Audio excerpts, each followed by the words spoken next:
Africa is so different as a continent, and all the countries within it are so different to what we kind of are shown in the media. And I just think I want to do this video to kind of show people that you can go to Africa and it's not like you're living in like a really horrible condition. Because I've heard people, and my family have had people say like, oh my god, you're going to Africa, like how are you gonna live there, like you're gonna be in a mud hut, like is there gonna be water? And it's just so ridiculous because like these countries are civilized, they are developed, and like they do have shopping malls and they do have hotels and like resorts, and like there are restaurants, and it's not like as impoverished as they make out on the news, and like people are living happy lives, and people do move back to these countries from the UK, so it's not as if like they're living there like unhappy without food. Like not everyone's poor, like just as there's poverty in the UK and in the US and other countries, Western countries, there's also poverty in Africa, but like that's not all there is, and it just annoys me when you watch television and all there is poverty.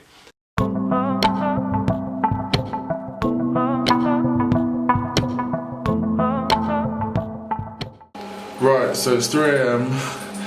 I've had about 3 hours sleep across the last 2 days, but about to go to the airport and fly off to Ghana, so wish me luck.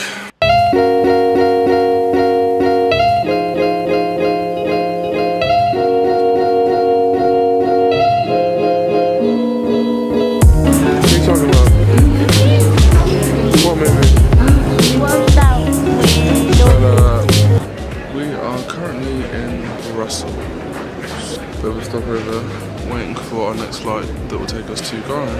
I had a very stressful morning, but I will update on that later when I'm actually in Ghana. It's been a very, very, very stressful morning, but we're here.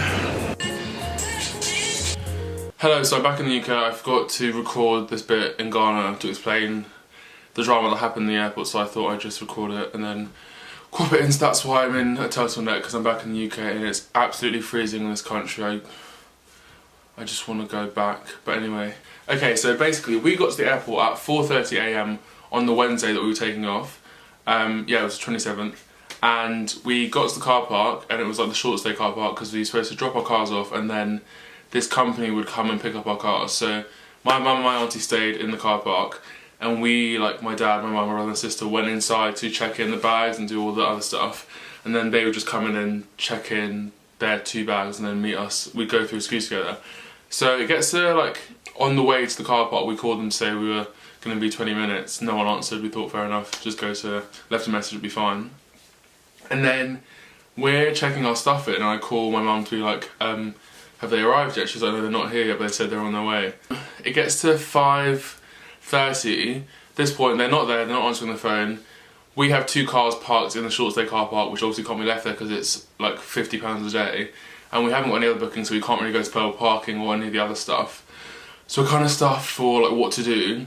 My mum's like freaking out. We've all checked in the bags and we're waiting. And after we check in, an announcement is made to us saying that anyone on the flight for 6:50 must get through security by 6:10, because I think they had some kind of like new protocol or something going on this week where like they didn't want people coming in through security really late, so they could like have adequate time to check them before they got on the plane. So this one we're like freaking out because I'm like, okay, well, they're still in a car park and they've got half an hour to get in, check in and get through security. So my family, like the rest of my family, go through security to start so that we can catch up. I run to the car park to go and see what we can do. So I'm calling the guy, no one's answering, then I'm like, okay, well, we're gonna have to just drive to the short stay car, to drive to the long stay car park and then leave the car there. My mum's getting stressed out, she's getting like visibly upset, she's kind of tearing up. My auntie's like defeated, she's just like giving up, she's like, my holiday's ruined, like I'm gonna miss the flight, because we've got, at this point we've got, I think it was like quarter to 6, we've got like 25 minutes to get parts, get back and go through like check-in and security. So then we start driving to go out to long stay. We can't find the tickets that we've used to get in, so we can't get out. My mum and my auntie's stressing out trying to find them, we can't find them. Eventually find them, I just pay on my card, it was like £30, like we were there for like 2 hours, £30, but whatever, that was ridiculous. As we're about to leave, I'm like, I should probably ask someone how far it is to the long stay car park. So I asked the security guard how far it is to the long stay car park, and he says it's a 15-minute drive and then takes about 10 minutes to get back into the airport, which is 25 minutes, which is the exact time we have to get through security. So like, at this point I realised like there's no point going to long stay car park because we won't make it back in time for the flight, and we're kind of like, there's no point in us leaving this space now because either way we're not going to make it in time. So at this point we just sort of realised that we're basically going to miss our flight, so we're all kind of sat in the car stressing out like this is it, like we're done for. Then my mum says, you know what, let's just leave the cars in short stay car park, whatever. If it gets towed or we get fined, like the company's going to have to pay for it because they've not turned up at this point. We drive back into short stay car park to leave the cars, and then as we're parking around to get out, the guy like pulls up and is like, hi, I'm here. And I was like, are you taking the piss? Like, as if you've turned up 2 hours late, you can't even apologise. So I'm like screaming at him. He's like, don't talk to me. Mum's like, let's just leave it. So we give him the keys. Give him the keys to our 2 cars and run off. Like, we don't get any paperwork, don't get his name, don't get his number, like no ID, nothing, don't sign anything. We just run in. I'm running as fast as I can to get through security, to try and explain the situation. We get to the security and I'm like, okay, we need to get through in the next, like, it was like 6:07. I'm like, we need to get through the barriers. But at this point, my dad, my mum, my dad and my brother and sister have all gone through security already, and they've got all the boarding passes. So I can't scan the boarding pass to get through to security. So we're like freaking out because like it's not scanning on my phone, it's not working, I don't know what to do. Go through to some of the like assistants, and they're like, okay, well we'll try and see if we can scan you through, but I mean, if you don't make it through if you're not through those barriers by 10, like we can't do anything about it, like these are the rules. I'm like, okay, cool, so like, can we just get this done as quick as possible? So I'm loading the tickets, I'm scanning them, they're all coming up as red crosses, as in like it's too late. So I'm like, what does that mean? He's like, unless it's green, you can't go through it. So I scan through like through another email that I've got with other boarding passes. They finally scan, I'm kidding you not, we get through the barriers at 6:11, like just on 6:11. And it's fine, we get through, go through security, and we finally get there. And we made our flight, but on the day, I've never been more stressed for anything in my life. Thankfully, the rest of the holiday was much better, so I'll let you guys watch the rest of this video, which kind of goes into the actual, like, what I did in Ghana and, like, different clips of me whilst I was there. But yeah, that was the first day.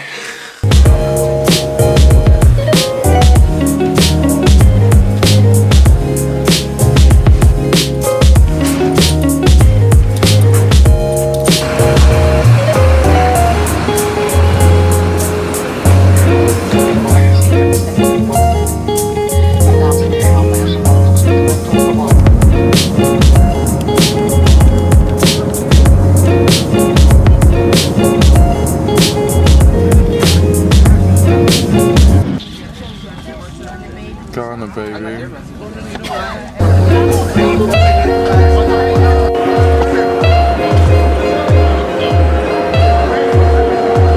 So we have finally made it to the house in Ghana.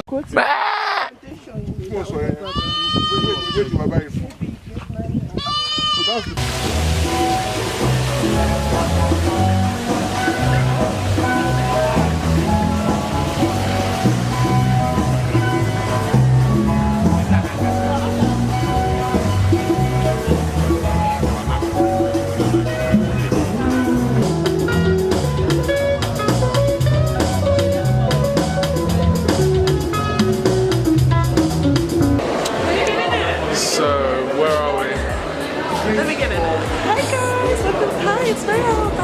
We're in Ghana right now, and we're about to go into game, so I'm going to take you for a spin. So come to game, which is like the equivalent in Ghana.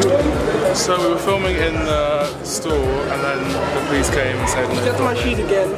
Perks of being in, sorry. Perks of Ghana. But now we've come to the food court. Chicken in. Premium. Yes.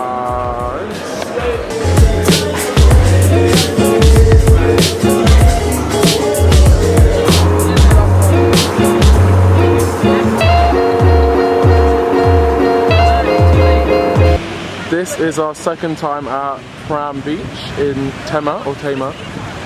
We came a few days ago, but then the tide the tide was out, so we couldn't actually go into the water. But today the tide is in. We had a little paddle, a little swim around.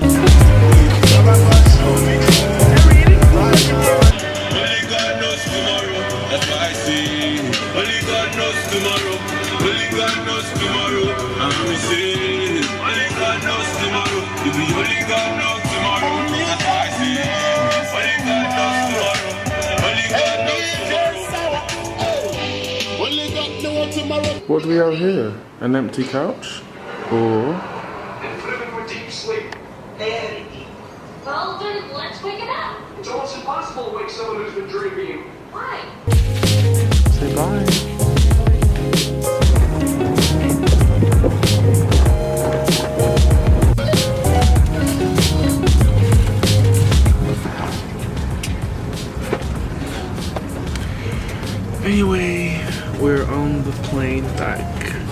to Brussels. Holiday's over. We're sad, but gonna watch loads of films and, you know, just. I look like I'm 7.